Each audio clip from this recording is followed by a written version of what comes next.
Oui, en fait, l'intervention que nous avons présentée, c'était une motion d'information par rapport à la situation catastrophique qui sévit à Kassaba, dans les territoires de Fizi. En fait, c'est l'Ecocus tel que vous voyez. Nous sommes ici à 3.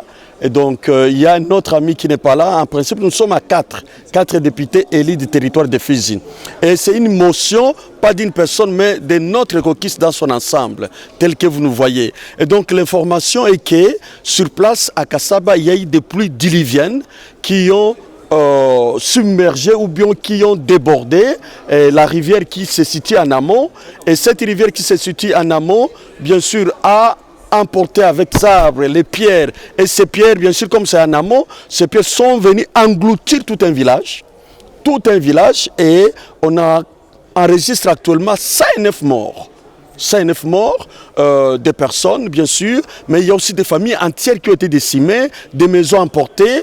Bien sûr, il y a quand même quelques rescapés, et ces rescapés sont dans des hôpitaux, ils sont soignés. Mais un grand problème que nous avons, bien sûr, c'est un problème de carence en médicaments.